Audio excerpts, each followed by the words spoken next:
Gregory Peck was a highly celebrated actor, active in the 1940s all the way to the 70s. He was an extremely popular performer in high demand. He got his start acting after studying theater at the neighborhood playhouse with his mentor Sanford Meisner, who taught him an approach to acting that became known as the Meisner technique. He went on to appear in over 50 stage plays, including 3 Broadway productions. After making the jump from the stage to the screen, Peck gained his first critical cinematic success in 1944's The Keys of the Kingdom. For the next several years, he starred in a handful of successful films, including The Valley of Decision, Spellbound, and The Yearling. He rounded out that decade with a few films that didn't fare quite as well with critics, but were still profitable in the box office, including The Paradigm Case and The Great Sinner. He achieved global fame in the 50s and 60s, appearing in films like Captain Horatio Hornblower and the biblical drama David and Bathsheba. He went on to star alongside Hollywood it girl Ava Gardner in The Snows of Kilimanjaro, before joining forces with the legendary Audrey Hepburn in 1953's Roman Holiday. That earned Peck a Golden Globe Award. In the 60s and 70s, he appeared in such films such as The Guns of Navarone, Cape Fear, and The Boys from Brazil. Throughout his career, Peck was known for portraying protagonists of high moral fiber. He was a gifted actor, often praised for his talents by critics and audiences alike. He won the Academy Award for Best Actor for his riveting performance as Atticus Finch in the 1962 film adaptation of To Kill a Mockingbird. Peck was also very active politically.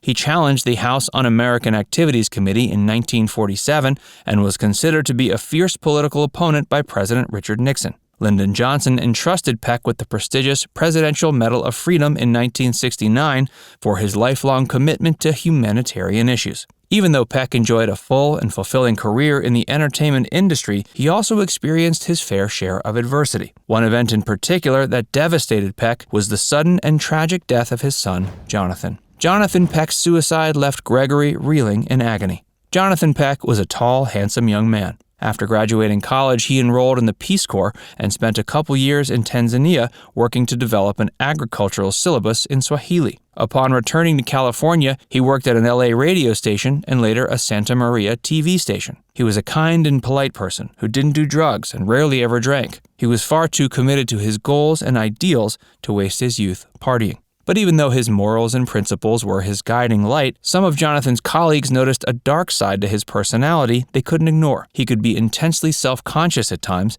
and seemed to be hiding a great deal of inner turmoil that he was unwilling to face head-on. One ill-fated summer day, Jonathan called his boss to let him know he was having some trouble finding stories. He was given a new assignment and seemed fairly excited about it, but later that evening, he killed himself. This was in 1975 when he was 31. Gregory was devastated by the loss of his son. For 2 years, he refused to act. He wanted to be alone to mourn. Hey, if you're enjoying this video so far, make sure you give it a like and subscribe to Facts First if you haven't already. And stick around to see how Gregory Peck's other son, Tony, managed to turn his life around after almost going down the same path as his brother. Gregory Peck's son, Tony, almost threw his life away as well. When your dad is a Hollywood legend with an enormous mansion high in the hills and your loving, gorgeous wife is nothing but supportive of your dreams and ambitions, you might think life would be one painless journey. But that wasn't the case for Gregory Peck's youngest son, Anthony. Tony, as he prefers to be called, was miserable in the early 90s. So much so that even his marriage to supermodel Cheryl Tiegs couldn't keep him happy. The main source of his unhappiness was his massive drinking problem. Throughout his life, Tony's alcoholism repeatedly threw his life into jeopardy. It placed a heavy strain on his interpersonal relationships too. Tony's alcoholism made him self-destructive, and his behavior tested the patience of everyone around him. He always had a fear in the back of his mind that his drinking might someday lead him to the same fate that befell his brother Jonathan, but he didn't want to go out like that.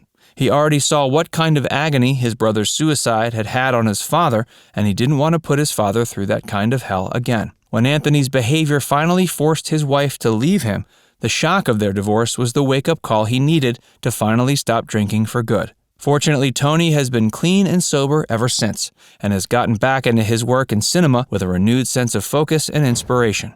Gregory almost entered the priesthood. As a Roman Catholic, Peck once considered entering the priesthood. Later on in life, a journalist inquired whether Peck was still a practicing Catholic. He replied by confirming he still considered himself a Roman Catholic, but added that he wasn't a religious fanatic by any stretch. He shared that he didn't always see eye to eye with some of the Pope's views and that there were issues that concerned him, like abortion, contraception, and the ordination of women. But nonetheless, he continued to practice the faith in his own way. His second marriage was performed by a justice of the peace, not a priest, because the church forbids remarriage if a former spouse is still living and the marriage was not annulled. Peck contributed a great deal of funds to the missionary work of a friend of his that was a priest, Father Albert O'Hara, and he served as a co-producer of an audio cassette recording of the New Testament with his son Stephen. Gregory's wife, Veronique Pisani Peck's death. Veronique was a longtime patron of the arts before she died in 2012 at age 80. She was born in Paris but met her actor husband when he was en route to Italy to star in Roman Holiday in 1953. They formally met when she interviewed him for the newspaper François,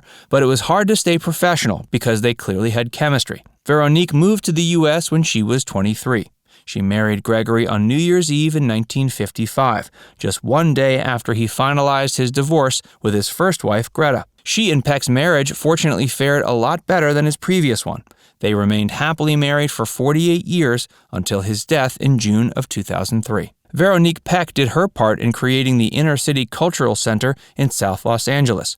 She was also the founder of the Los Angeles Music Center, in addition to being a longtime fundraiser for the LA Public Library. In the late 60s, she and her husband helped raise $50 million for the American Cancer Society. Veronique passed away after having a heart attack at her LA home. She was survived by her 2 children, Anthony and Cecilia, a brother, and 3 grandchildren.